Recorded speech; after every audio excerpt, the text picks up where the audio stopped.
After kissing my husband's hand one final time, I walked slowly down the hospital hallway, struggling to hold myself together. As I passed the break room, I overheard two nurses talking. One whispered, "She still doesn't know, does she?" The other answered, "No. And if she finds out, we're done."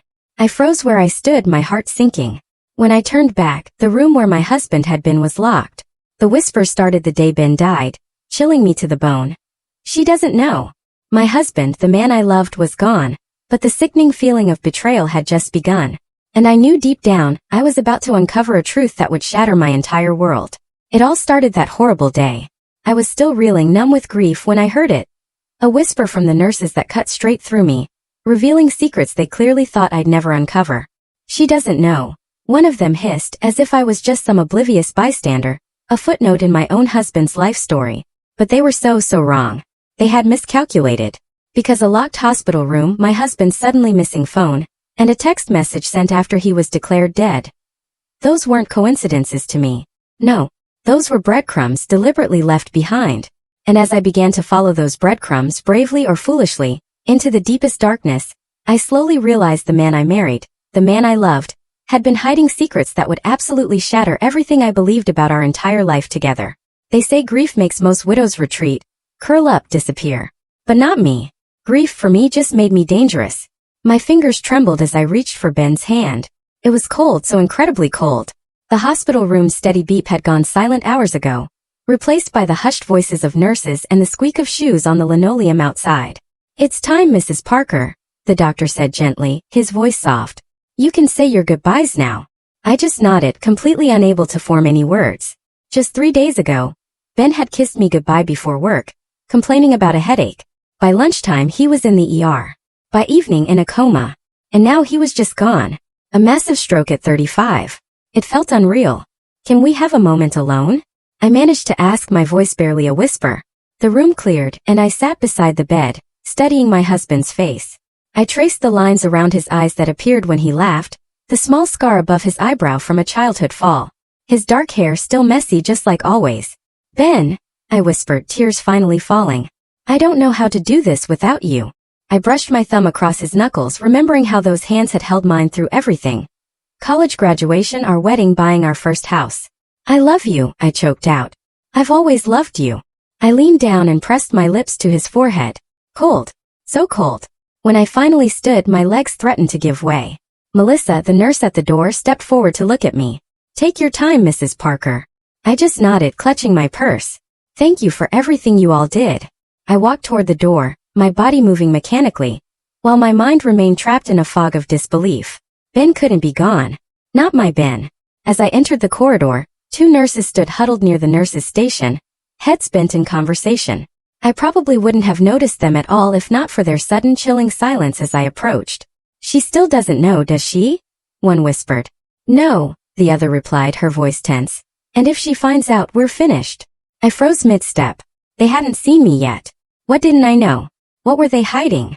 The nurses glanced up, their eyes widening when they spotted me.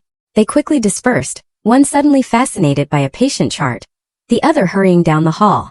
I turned back toward Ben's room, but the door was already closed. A sign hung on it. "Cleaning in progress. No entry."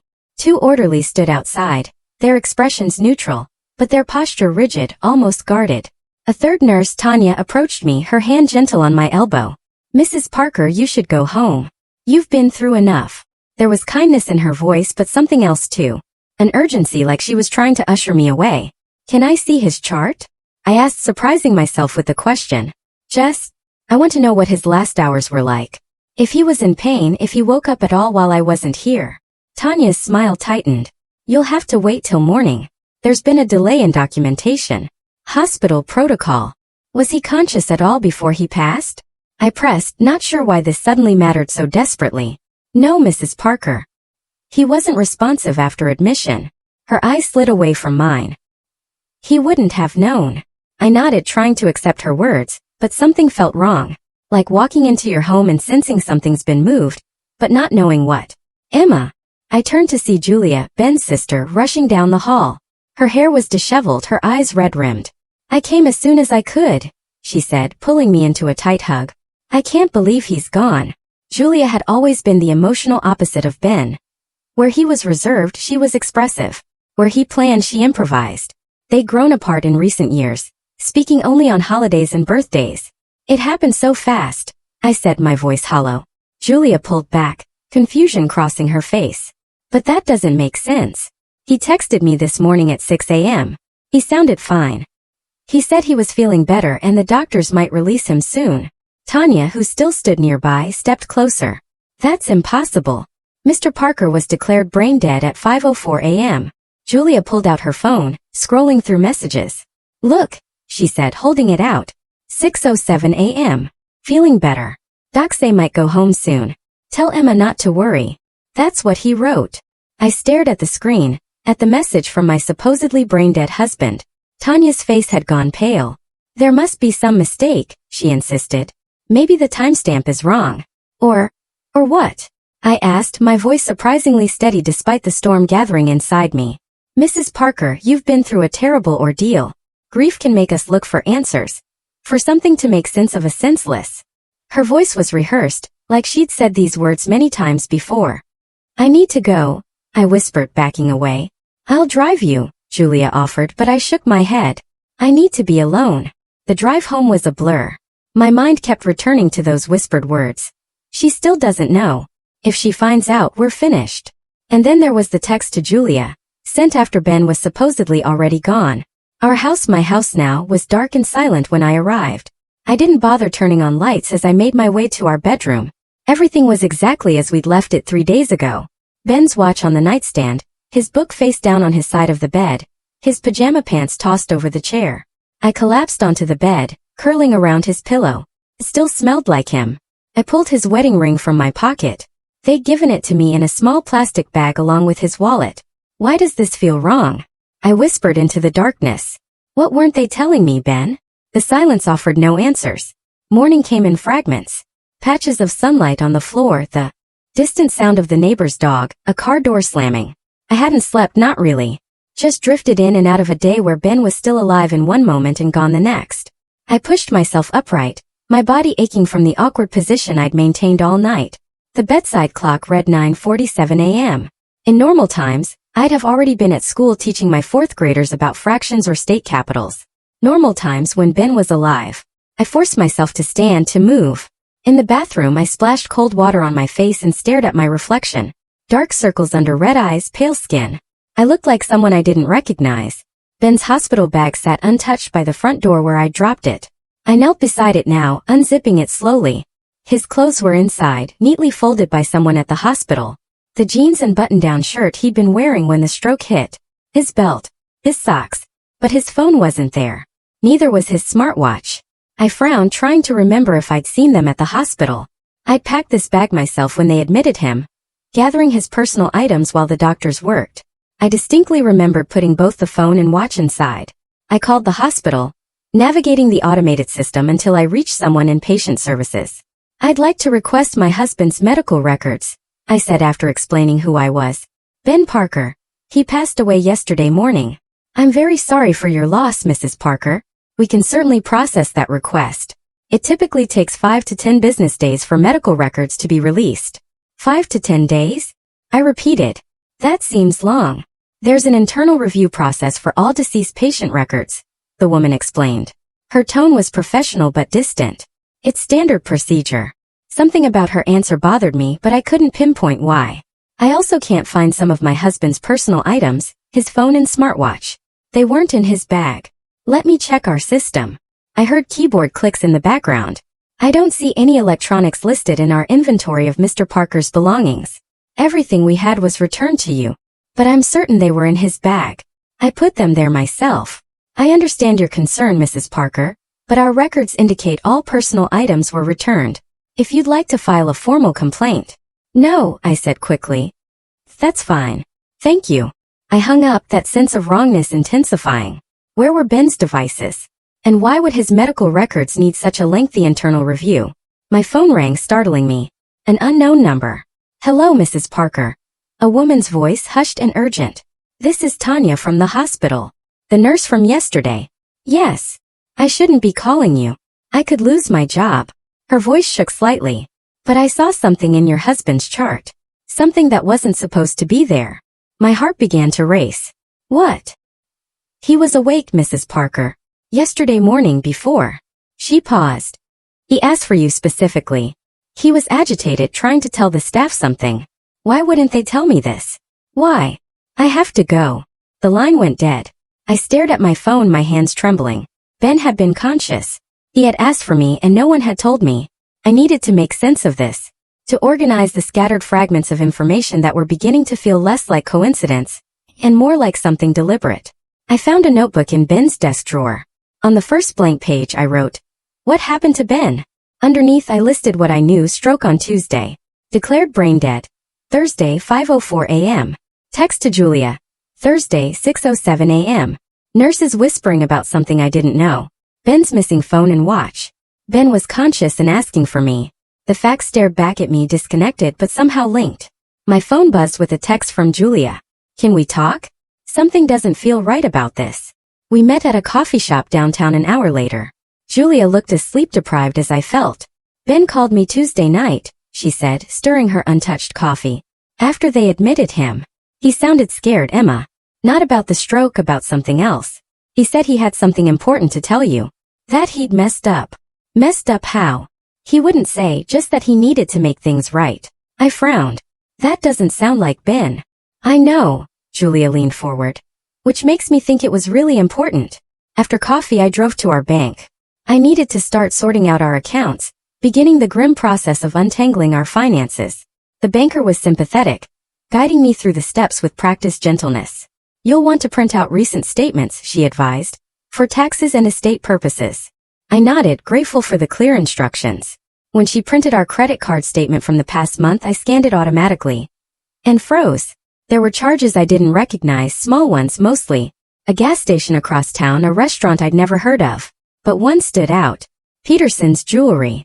$3,850. Just 2 days before Ben's stroke. Is something wrong? The banker asked. No, I said quickly. Just trying to keep track of everything. I left the bank with the statement folded in my purse, my mind racing. Ben and I shared everything. We consulted each other before any purchase over $100. It was one of our first agreements as newlyweds. What had he bought for nearly $4,000 without telling me? Peterson's Jewelry was downtown. A small, elegant shop with a green awning. I'd walked past it many times but never been inside. The bell above the door chimed softly as I entered. A middle-aged man with glasses looked up from behind the counter. Good afternoon. How can I help you? I approached, suddenly uncertain. My husband made a purchase here recently. Tuesday. Ben Parker. Recognition flickered in the man's eyes. Yes, of course. He picked up a custom piece. He smiled. A beautiful choice. Can you tell me what it was? A ring. White gold with a sapphire center stone. He said it was a surprise for someone named Sophie. The floor seemed to tilt beneath me. Sophie. I'd never heard that name from Ben. Are you all right, ma'am? Fine, I managed. Did he say anything else about this Sophie? The jeweler hesitated. Only that it was important to get it right, that she'd been waiting a long time. I thanked him and left, my mind spinning. Ben had bought another woman an expensive ring, had kept it secret, had told Julia he'd messed up. The pieces were falling into a pattern I didn't want to see. At home I sat at Ben's desk staring at his laptop. We knew each other's passwords.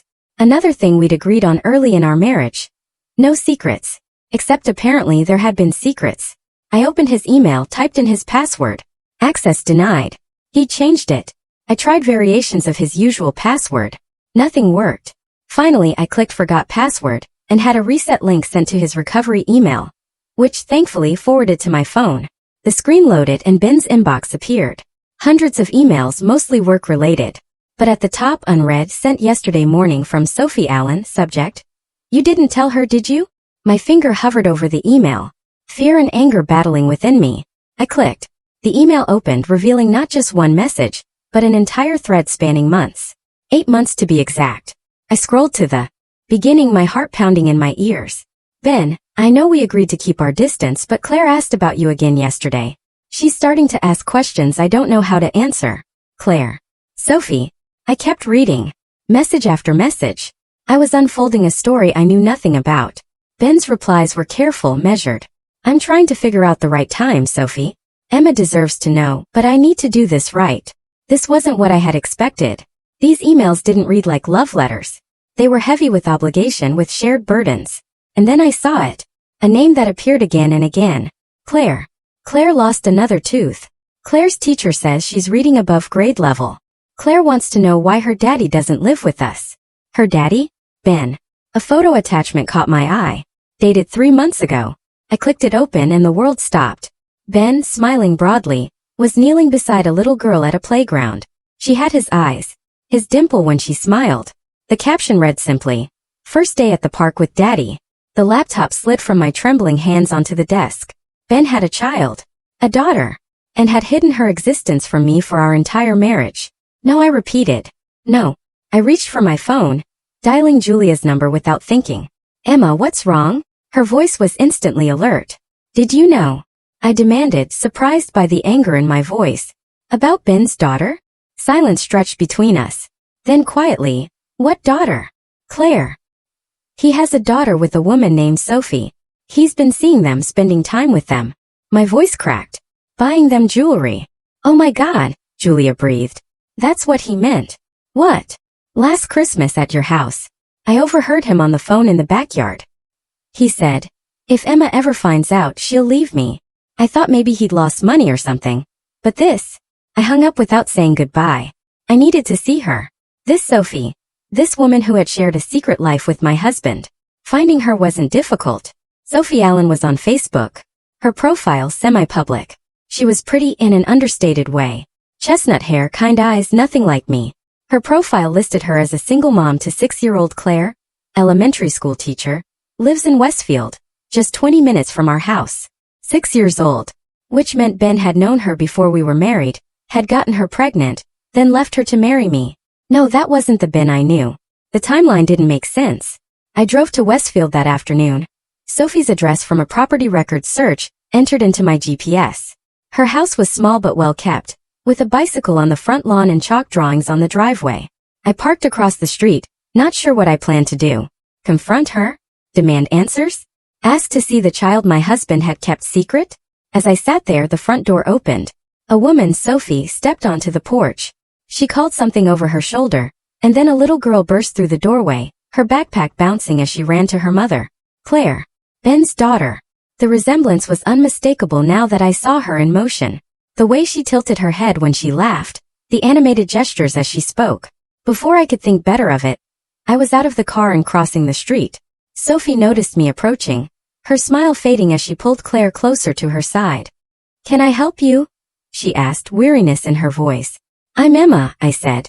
"Emma Parker. Ben's wife."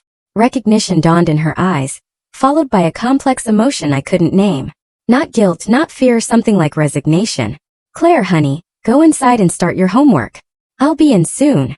The little girl looked at me curiously before nodding and disappearing into the house. Sophie crossed her arms. "I wondered if you'd come. I'm sorry about Ben. Truly. Did you know he was dying? Is that what the ring was for?" She frowned. "What ring?" "The sapphire ring. He bought it for you 2 days before his stroke." Sophie shook her head. "He didn't buy me any ring. We weren't. It wasn't like that between us, Emma." "Then what was it like?" I demanded, fighting to keep my voice steady. She sighed. "Can we sit, please?" We settled on her porch steps, a careful distance between us. "Ben and I dated briefly years ago," she began. "Before he met you. It didn't work out and we went our separate ways. I didn't know I was pregnant until after you two were already engaged." "And you didn't tell him?" "I tried once. He was so happy with you planning your wedding." She looked down at her hands. "I decided to do it on my own. But he found out." She nodded. 3 years ago, Claire had a medical emergency. A severe allergic reaction. The hospital needed family medical history. I called him in desperation. She paused. He came right away. And after that, he wanted to be in her life. "Behind my back," I said, the hurt raw in my voice. "He was going to tell you many times, but he was scared. Scared that I'd leave him, that I wouldn't understand." Sophie looked at me directly. "At first, yes. But later it was more complicated." She hesitated. "Ben wasn't hiding Claire out of shame, Emma. He was scared. Someone else didn't want her to exist." "What does that mean?" But Sophie was already standing. "I've said too much. Claire and we've already lost Ben. We can't afford to lose anything else. She went inside, leaving me alone with questions that only multiplied. I drove home in a daze, Sophie's words echoing in my mind. Someone else didn't want her to exist. What did that mean? Who would care about Ben having a child from a previous relationship? At home, I pulled open the bottom drawer of Ben's desk where he kept old journals and notebooks. I wasn't sure what I was looking for, only that I needed to understand who my husband really was. Near the back, I found a worn leather travel journal from 3 years ago, around the time Sophie said Ben had discovered Claire's existence. I flipped through pages of mundane work notes until an entry caught my eye. April 18th, saw her again today. Same man watching from the car. I think I've made things worse by going back. Need to be more careful. He hadn't named names, but the timing aligned with when he would have started visiting Claire. I continued reading, finding scattered entries that now took on new meaning. May 2nd. Meeting with and about the arrangement. Don't trust him. But what choice do I have? June 15th. Transfer complete. This has to work. Too much at stake now. My phone chimed with a text message from an unknown number. This is Sophie. That black SUV is back. The same one Ben warned me about. I'm scared. I called her immediately. What SUV? Who's watching you? I don't know, she said, her voice hushed. Ben noticed a month ago, someone parked outside my house or Claire's school. He confronted the driver once, but the man denied following us. Did Ben say who he thought it was? He mentioned something about the health fund he was working with. Said someone there was too invested. I didn't understand what he meant.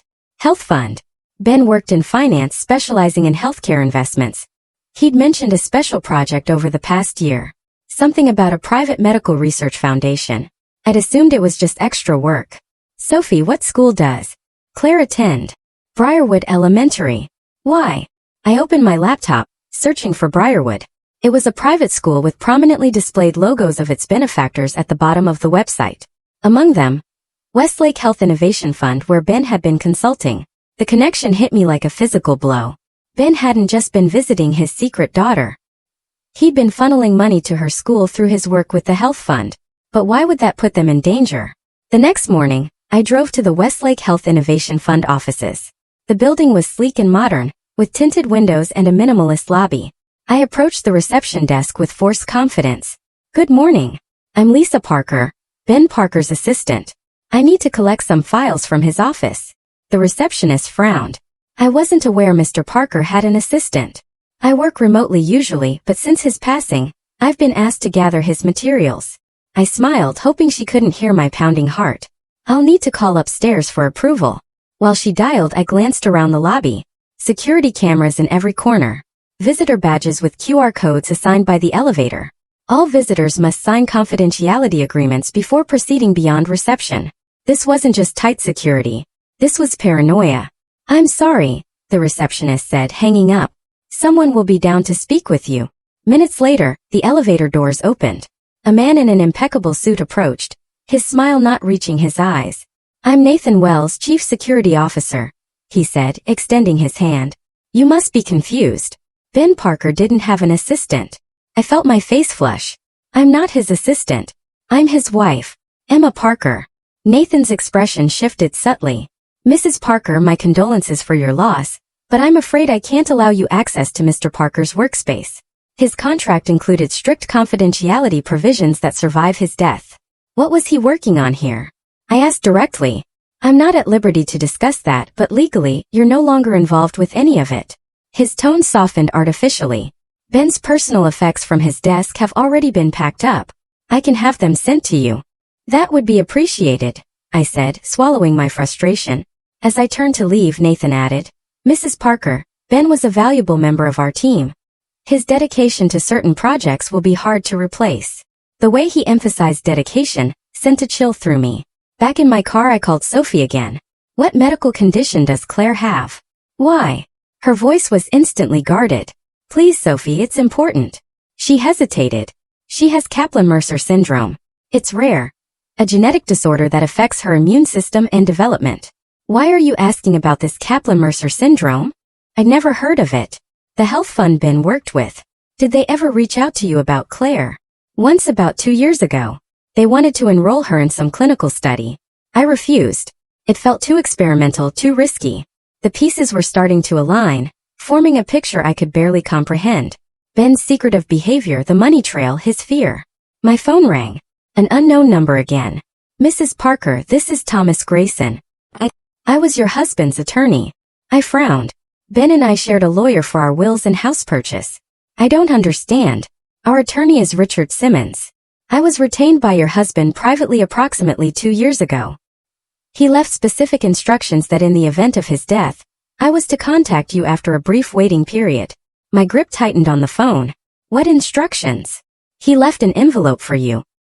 He was quite explicit that it should be delivered in person and only to you. I met Thomas Grayson at his office an hour later.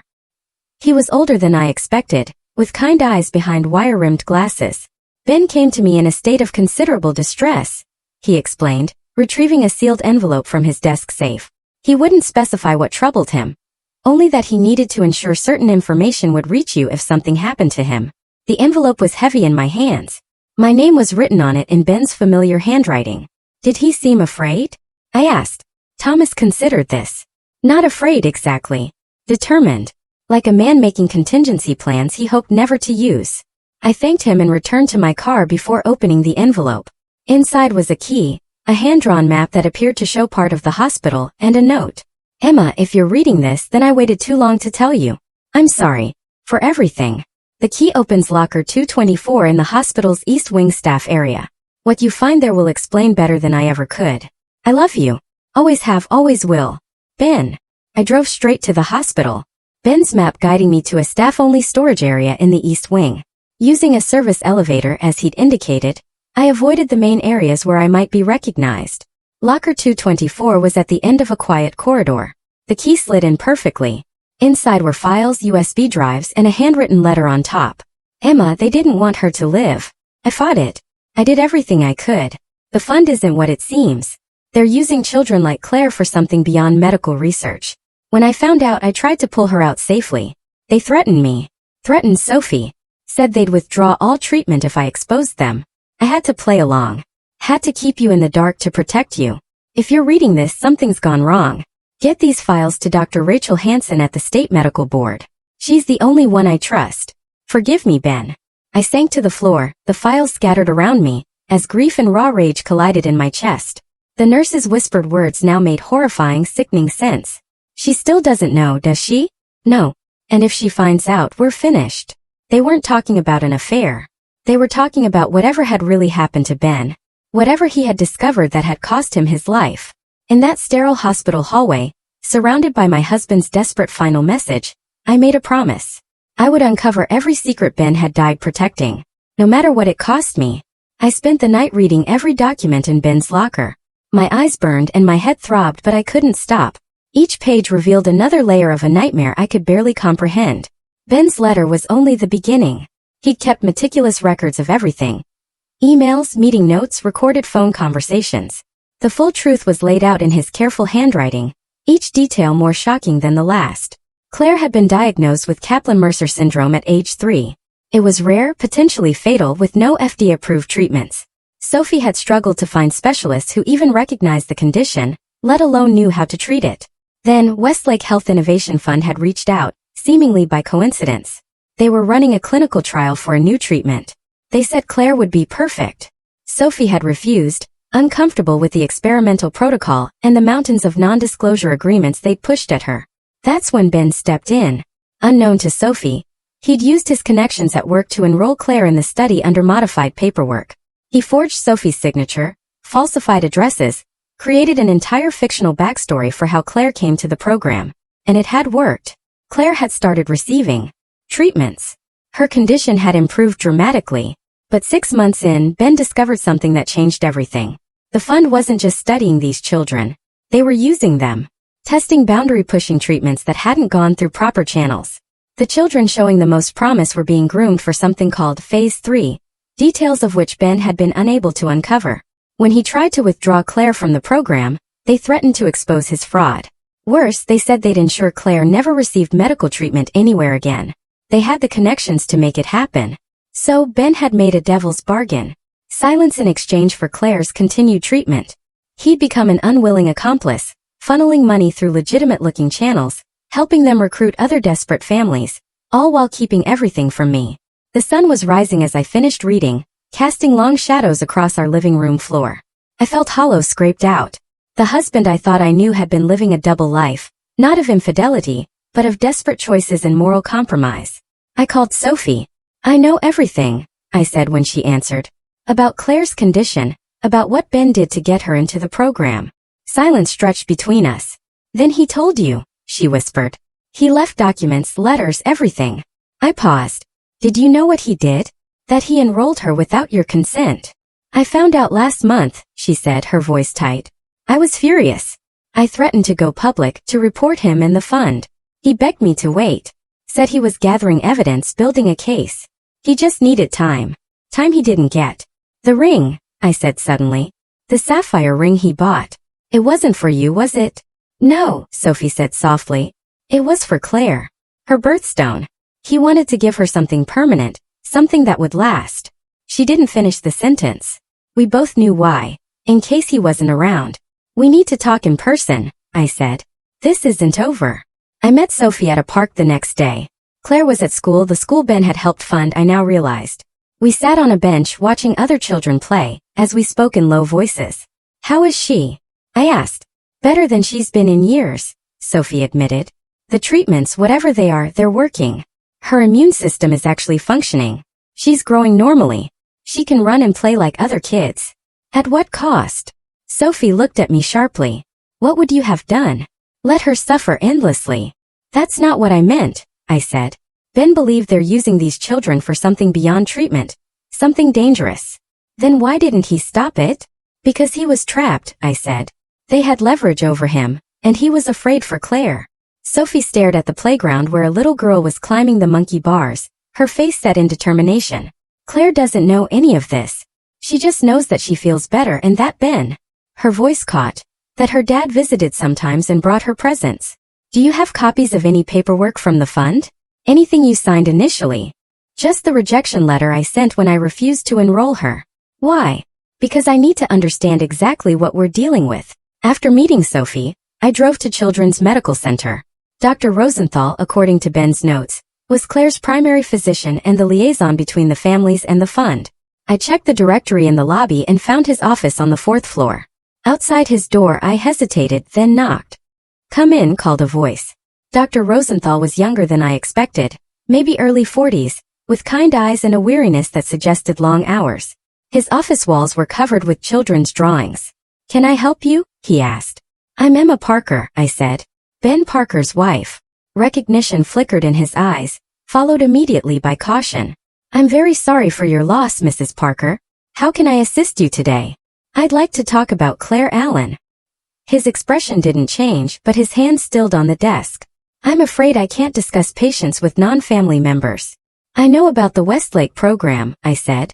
"I know Ben helped get Claire enrolled without proper consent, and I know the fund is doing something that goes beyond standard treatment protocols."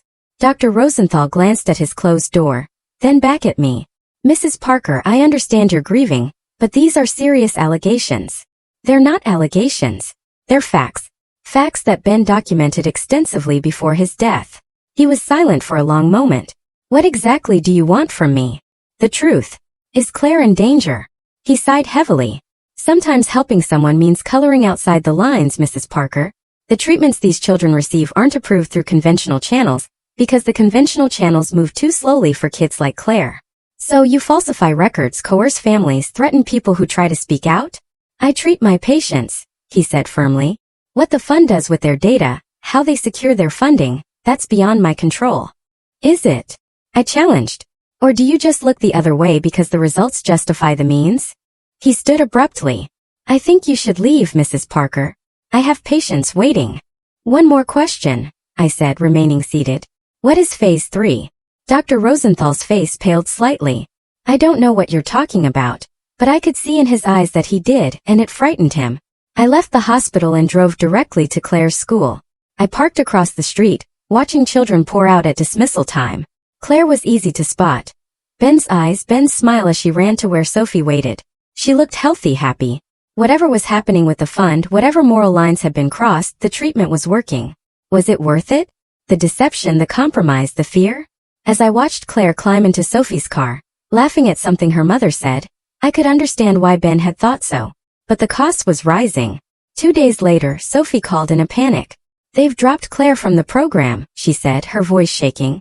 Someone leaked information about unauthorized participants, and they're doing an internal audit.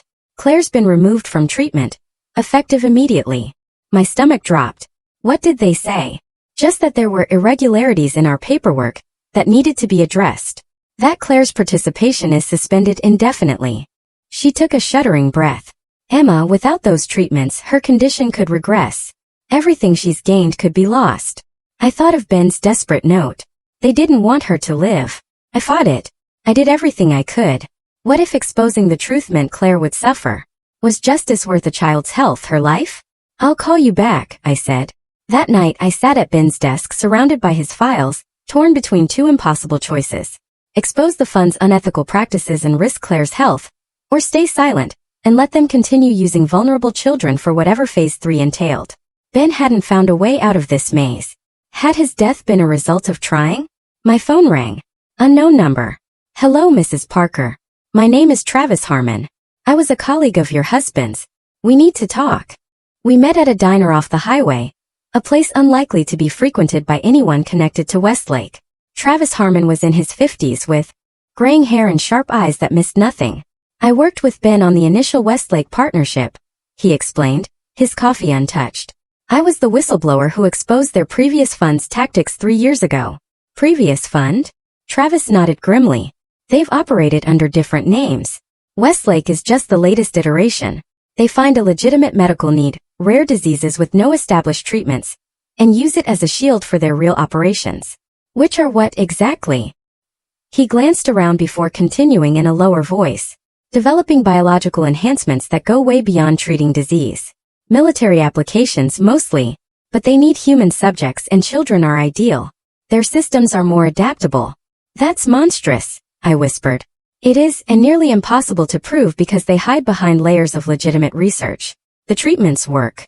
The children do get better so families don't ask questions. Ben tried to expose them. Travis's expression softened. Ben was caught in the middle. He discovered what was happening after Claire was already enrolled. They had him cornered. Expose them and lose Claire's treatment, or help them and keep her alive. He paused. He chose a third option. He began gathering evidence, building a case that would be too strong to ignore. And they found out. He nodded. I believe so. Ben contacted me the night before his stroke. Said he had everything we needed to shut them down for good. I thought of Ben's missing phone and watch. They took his devices from the hospital, his evidence. Not all of it, Travis said. Ben was smarter than that. He kept backups. That's what I need your help to find. For the next week, Travis and I worked methodically through everything Ben had left behind. The files from the locker, his home office, every digital account we could access. We built a timeline of events, cross-referencing each piece of evidence. Sophie joined our efforts, bringing every document she had related to Claire's condition and treatment. Her initial hesitation had hardened into determination. I want to do this the right way, she said. Or we keep running forever. We were making progress when Travis received a troubling phone call. That was my contact at the medical licensing board, he said, hanging up. Someone's been asking questions about Claire's case. Specifically who? They wouldn't say, but shortly after, Claire's doctor received an official notice questioning her treatment history. That evening, Sophie called in a panic. There's a black SUV parked outside my house again. They've been there for hours. I drove to her house immediately. By the time I arrived, the SUV was gone, but Sophie remained shaken. Claire keeps asking when she'll get her medicine again, she said, her voice breaking. I don't know what to tell her. We're close, I promised. We just need a little more time. The next day, a local reporter named Rita Mendoza reached out to me. She'd been investigating Westlake for months after receiving anonymous tips about irregularities in their clinical trials. I heard whispers about a patient named Claire, she explained when we met in a coffee shop far from the hospital, and about a financial analyst who was asking too many questions. My husband, I said. She nodded. I'd like to help, but I need to understand exactly what we're dealing with. I shared a carefully selected portion of what we'd discovered enough to give her context without compromising our evidence or putting Claire at risk. This is bigger than I thought, Rita said.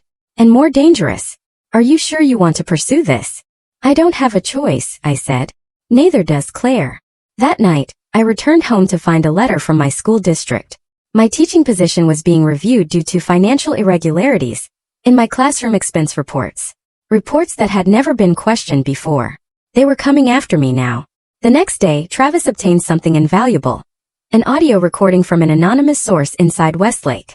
Ben's voice was unmistakable, arguing with a man identified only as director. You can't pull her from the program, Ben said, his voice tense. She needs these treatments. Then sign the Phase 3 authorization, the director replied coldly. It's a simple choice, Parker. You either sign this or she dies off the program. You choose. You're asking me to consent to something without telling me what it is. We're asking you to trust the process that's kept Claire alive for 2 years. Your choice. The recording ended there. Travis looked grim. This is what we needed. Proof of coercion. It's not enough, I said. We need to know what Phase 3 actually is. With Rita's help, we scheduled an emergency court hearing. The judge, a stern woman named Eleanor Winters, agreed to see us privately given the sensitive nature of the case and the potential risk to a minor. We'll push for Claire's immediate reinstatement and treatment, Travis explained as we prepared. But we'll also present evidence of the fund's coercive practices and demand an independent investigation. The night before the hearing, Sophie called, her voice shaking. Someone slashed my tires, she said. All 4. And they left a note on my door. What did it say? She's not worth it. Neither are you. I felt cold rage building in my chest. Stay with a friend tonight. Don't tell anyone where you're going. We'll pick you up in the morning. As I hung up, I realized I was no longer afraid. These people had taken my husband. They'd threatened a child. They tried to intimidate us into silence, but silence wasn't an option anymore. The courthouse was quiet when we arrived, our hearing scheduled before regular sessions began. Travis had arranged for a private entrance to avoid attention. The judge's chambers were wood-paneled and austere. Judge Winters watched impassively as we took our seats. Across from us sat 3 men in expensive suits. Westlake's legal team, led by a sharp-eyed woman named Diane Marshall. This is highly irregular, Marshall began. An emergency hearing based on speculative claims. I've reviewed the initial evidence, Counselor, Judge Winters interrupted, and I find sufficient cause for concern. Proceed. Travis presented our case methodically, walking the judge through the documentation, Ben's records, the forged consent forms, payment trails showing how money flowed through shell companies, and finally, the audio recording of Ben being threatened.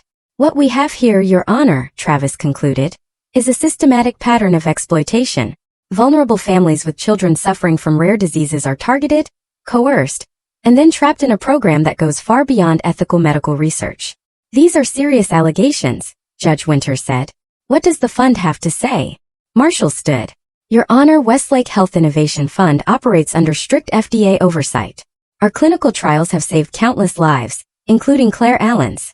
Yes, there are confidentiality requirements. Yes, we protect our intellectual property. But the suggestion that we're conducting some kind of sinister experiment is absurd. Then explain Phase 3, I said, unable to stay silent. Marshall's eyes flickered to me. Phase 3 is standard terminology in clinical trials. It simply refers to the final testing phase before FDA approval. Then why won't you tell the families what it involves? Travis countered. Proprietary information, Marshall replied smoothly. But I assure you it's both safe and effective. Sophie took the stand next, nervous but determined. She explained how she'd initially refused to enroll Claire, how she'd later discovered Ben had forged her consent, and how Claire had been abruptly removed from treatment when questions arose. Has Claire benefited from these treatments? Judge Winters asked. Sophie's eyes filled with tears. Yes, dramatically. She was so sick before. Now she's like any other child her age. Yet you're here opposing the fund. Why? Because I want her treatment to continue, but I want to know what they're really doing to my daughter. I want transparency. I want a choice. Marshall's cross-examination was brutal, attempting to paint Sophie as an unfit mother who had neglected Claire's care until Ben stepped in. Isn't it true that you refused proven treatment for your daughter's condition? She demanded. I refused experimental treatment without proper information, Sophie corrected, her voice steady. And now that your daughter has been helped, now that she's thriving, you want to destroy the very organization that saved her? I want to protect her, Sophie said simply. From whatever you're not telling us about Phase 3. When my turn came, I took a deep breath and approached the stand. I explained how I discovered Ben's secret, the files he'd left behind, and the nurse's whispered conversation on the day he died. Mr. Parker died of a stroke, Marshall interrupted. A tragic but natural event unrelated to his work with Westlake. Then why was his room locked immediately after? Why were his personal effects tampered with? Why did a nurse call to tell me he had been conscious and asking for me? A fact the hospital denied. I read from Ben's letter. They didn't want her to live. I fought it. I did everything I could. The courtroom fell silent. You've presented a compelling narrative, Mrs. Parker, Marshall said finally. But it's just that. A narrative constructed by a grieving widow desperate to find meaning in her husband's death. I looked directly at her, then explained why Ben's text was sent after he was declared brain dead. Before Marshall could respond, the courtroom door opened. Tanya, the nurse who had called me, slipped in quietly and took a seat in the back. Travis noticed her immediately. Your Honor, we have an additional witness. Tanya approached the stand, her hands clasped tightly together. My name is Tanya Williams. I was the attending nurse when Ben Parker died. She looked at me. Or when he was supposed to have died. A murmur ran through the room. What do you mean, supposed to have died? Judge Winters asked. Mr. Parker suffered a stroke, yes, but he had regained consciousness early that morning. He was agitated, insisting on speaking to his wife. He kept saying something about evidence about children being in danger.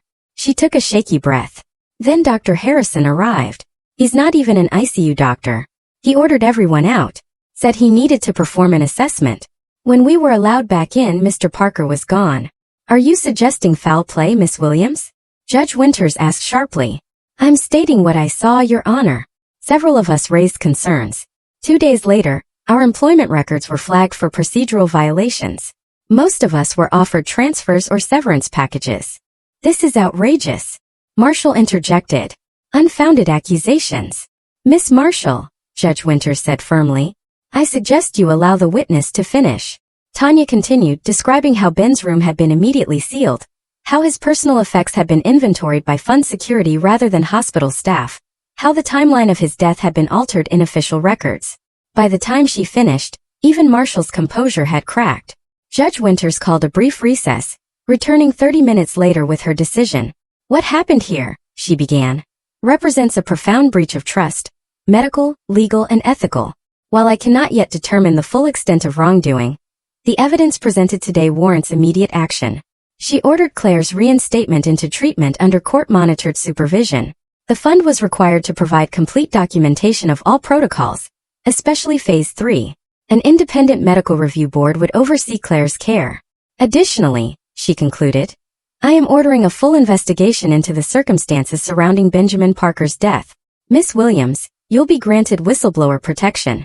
As we left the courtroom, I felt a strange mixture of victory and grief. The truth was coming to light, but it couldn't bring Ben back. Outside, Sophie hugged me tightly. Thank you, she whispered, for fighting for her when you didn't have to. I hugged her back, realizing that in this moment, the walls between us, between Ben's two worlds, had finally crumbled. 3 months passed. Spring turned to summer, bringing with it a gradual return to something resembling normalcy, though nothing would ever be truly normal again. The investigation into Westlake expanded beyond Claire's case. Other families came forward, each with similar stories of coercion and secrecy. Phase 3, it turned out, involved genetic modifications that went far beyond treatment, enhancements designed to create children with heightened immune responses that could be replicated for military applications. Ben's death was officially reclassified as under investigation. The hospital administration was overhauled, with several key figures resigning amid allegations of collusion with the fund. I returned to teaching, finding solace in the routine of my classroom. My fourth graders knew only that Mrs. Parker had lost her husband and had been helping a sick little girl. Their simple compassion, handmade cards, and extra hugs healed parts of me I hadn't known were broken. In June, I published a piece in the local paper titled, The Secrets My Husband Died With, and Why I Forgive Him. I wrote about Ben's impossible choices, about the moral complexities of desperate love, about how good people can make terrible decisions for the right reasons. I cannot condone what Ben did. I wrote, the deception, the forgery. But I understand why he did it. He saw a child suffering and chose action over inaction, even at great personal cost. In the end, he tried to make it right. That, I believe, is what defines us. Not our mistakes, but our attempts to correct them.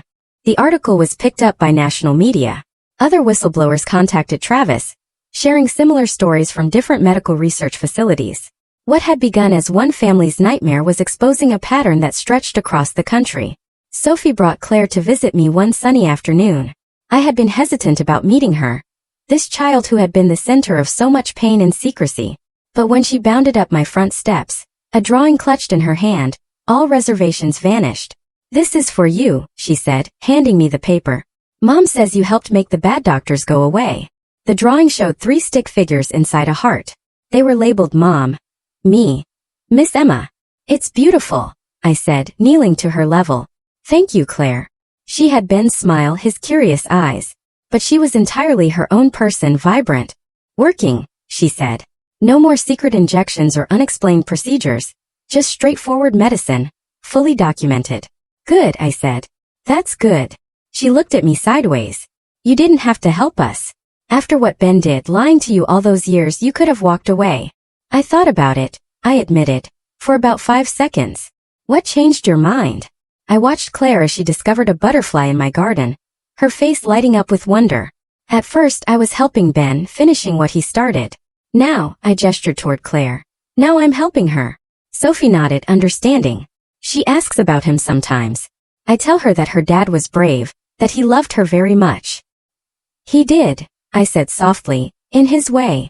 Rita's investigative series on Westlake went viral, leading to congressional hearings on unethical medical research practices. Families across the country began scrutinizing the fine print of clinical trials their children were enrolled in. Tanya received offers to return to her nursing position but declined. "Some bridges can't be unburned," she told me when we met for coffee. "But I don't regret speaking up. Even though it cost you your career?" She smiled. "It gave me something better. Peace of mind." She reached across the table to squeeze my hand. "Ben would be proud of what you've done." 1 year after Ben's death, I finally removed my wedding ring. It caught the light as I slipped it off, the gold band that had represented promises kept and broken. I placed it in a small wooden box along with Ben's last letter. "Goodbye doesn't mean forgetting," I whispered to the empty room. I joined a local advocacy group for medical transparency and patient rights, using my experience to help other families navigate the complex world of clinical trials and experimental treatments. It wasn't the life I had planned, but it had purpose, meaning. On the anniversary of Ben's death, I visited his grave alone. The headstone was simple, just his name and dates. Nothing about the complicated man he had been.